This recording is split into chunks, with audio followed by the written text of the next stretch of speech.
Welcome, everyone.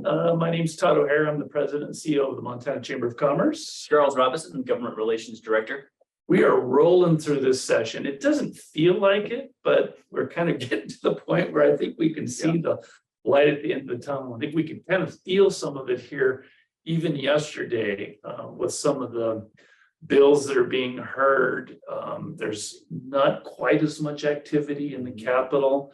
And I think there's parking. There's actually, you can find parking around the Capitol. And so you can kind of tell that we're rolling through this thing.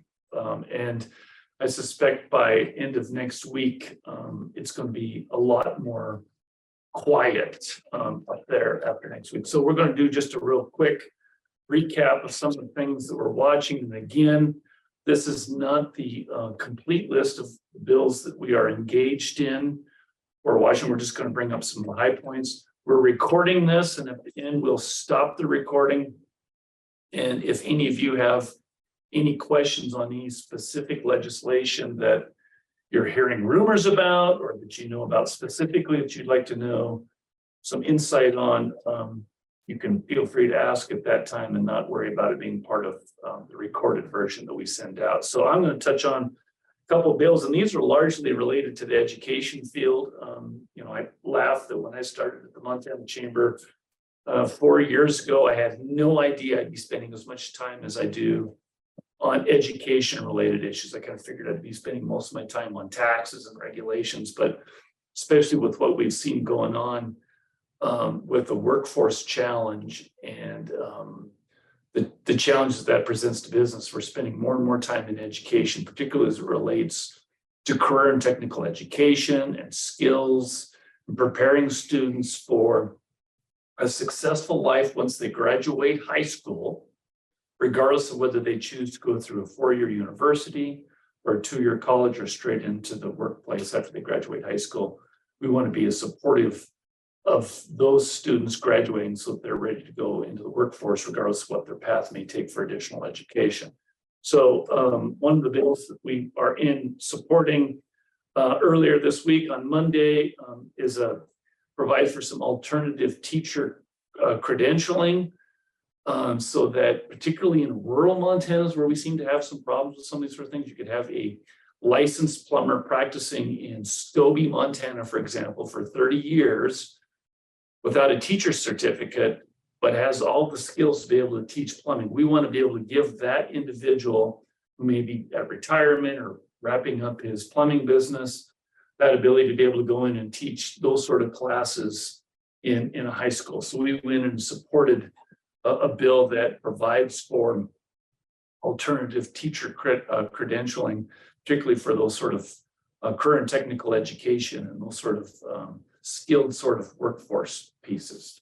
We're also going in later this week on a bill that came out of the House. No, it came out of the Senate. Now it's over in the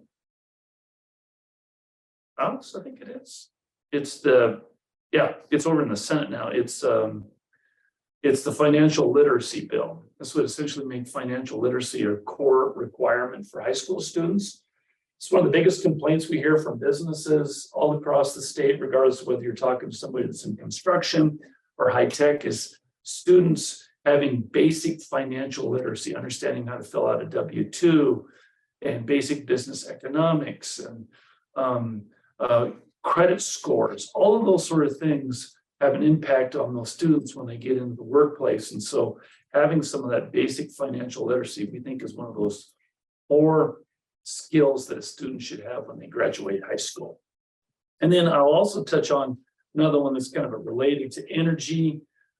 There's actually a movement. I thought we had kind of moved past the tear down the dams era, which existed in the 1990s and was a big fight. There was an effort underway to remove the dams along the Snake River, which are important hydroelectric facilities. Well, that issue is like back up again. And being in the Pacific Northwest, it's an important part of the energy mix for us. And so there's a resolution that's moving along that opposes removal of the Snake River dams. And we're supporting that because we think that this is part of a necessary all of the above energy strategy that we need to have. and having a sense of the Montana legislature being in opposition to that is an important communication point when people start talking about removing those dams and how are we going to replace that hydroelectricity power that's coming from those. So those are a couple of high points that I want to raise, and so I'll turn it over to Charles now and have him fill in any gaps that I may have left open for him. Thanks, Todd. Yeah, I want to talk about some bills that kind of affect generally operations, the general business climate, and there's a few really specifically related to employers, which nearly all businesses are, right? And then a few things in tort reform that we're moving along. And so in the general business climate bucket, Senate Bill 47, kind of a well, basically deals with revamping our commercial driver's license program in the state, bringing it into compliance with federal rules for that, and so that people with commercial driver's license in Montana can cross state lines in interstate commerce and without trouble. And I was passing notes to Sheridan earlier to say, hey, I forgot to check, where are we on the committee? Is it still sitting in the Finance and Claims Committee? So we testified on behalf of that. We think it's going to come out of committee, but it had some real problems in the first half of the session. So we're watching that closely. That's been one of those bills that's been surprisingly controversial. Yeah. It's really kind of gotten wrapped around the axle in politics, I guess is the best way to put it. And if we fall out of compliance with the federal regulations, it's going to have a huge impact on our ability to have someone that's a licensed trucker in Montana be able to cross state lines. And it's a bit of a mystery on how it got so wrapped around the political axle, but it did. And that's kind of what you can expect from the legislative. Wait once in a while and things are going off the bridge. And then there was a resolution made through the House. It was up in the Senate yesterday related to environmental, social, and governance regulations, and the legislature pushing back and encouraging our members of Congress also to push back against federal rules around ESG. And we spoke in favor of the resolution, just emphasizing the importance that businesses and lenders in particular, but all businesses, be able to make decisions based on sound business principles and not have to follow government mandated ESG restrictions. And then we've been involved in there's been some good opportunities for employers both to advance the ball and also to block some really potentially detrimental bills. One of these, House Bill 652, last week we testified in support of 652 to lower the maximum unemployment benefits from 28 weeks down to 20. That seems to be getting some good support, and we'll keep moving forward on that. And then Senate Bill 177 came out of the Senate with a healthy margin, was in the House Business and Labor Committee today, and 177 basically tightens down a little more on local governments and clarifies that local governments don't have the authority to set employee benefit, to set rules about employee benefits for employers in the city limits. That's the role of the state to set those rules, and the state is generally taking the position that businesses need to make good decisions for their business and their employees.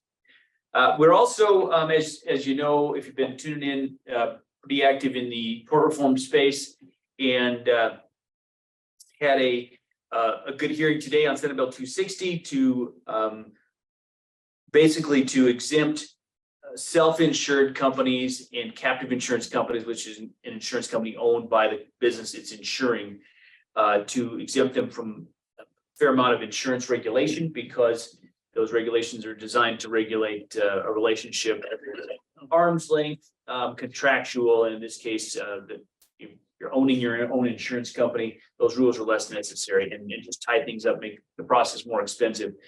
And then we have a hearing tomorrow on our bill to rein in the timeline for service of process. It just shortens the time period around lawsuits and makes it easier to raise an accurate defense. And then Todd, there's a lot of other bills, but one I did want to call attention to, and now this bill number is escaping me, but it relates to restrictions on hospitals and what they can charge and putting caps on maximum hospital bills. And I think everyone would agree that we want to see, yeah, I'm getting my cue card over here, Senate Bill 364. Everyone is in favor of overall lowering healthcare costs, but simply putting price caps on hospitals not only takes away essential revenue that they need for maintaining their workforce and offering services that are not utilized by a lot of people, but very necessary to those that utilize them. And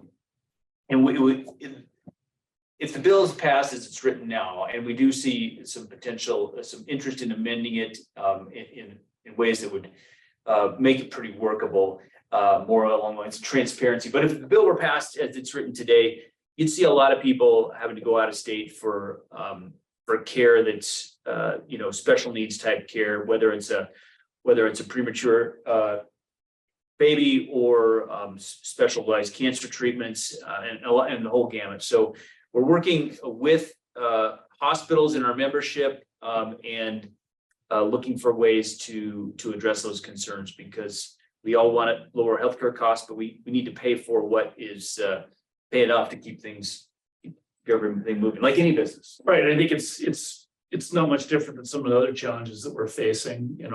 Housing is a big issue in Montana, and just putting a cap on what you can sell your house for probably doesn't mean that you make housing more affordable, right? And I think we kind of look at it from that sort of perspective. This healthcare thing is a big, hairy, monstrous sort of beast that is very complicated, and I think this is a little bit too narrowly focused and isn't going to solve what is a problem.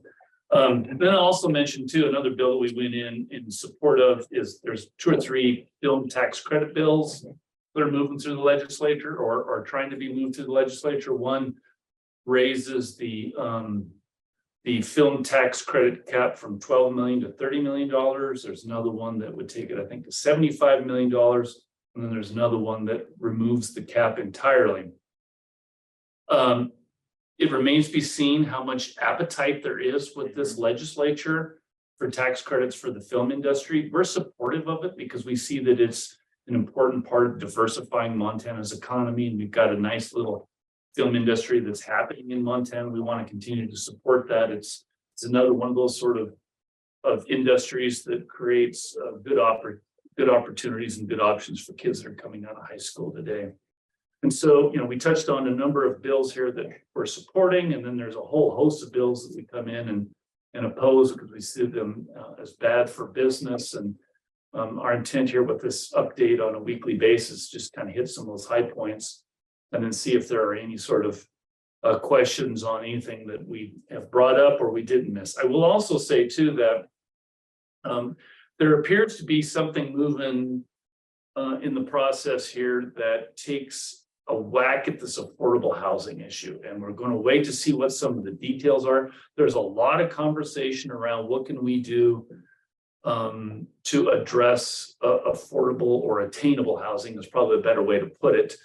I'm under the belief that I think our market is broken in Montana. I think Montana's been discovered, and you've got a lot of people that are moving to the state and they're bringing capital with them from a sale of a home in another state, and it's distorting the market. And so it's a significant headwind, I think, for our Montana economy. And so there's a pretty earnest effort underway to see if there's a way we can use some one-time money, part of our surplus, in a way that assists the market, I guess is the best way to put it. And so those details are still being worked out. We're keeping close contact on it, keeping close communication with what that might look like. And I don't have any more details than that, but I just wanted to relay to you that there is some interest in doing something larger on the attainable housing sort of front there. So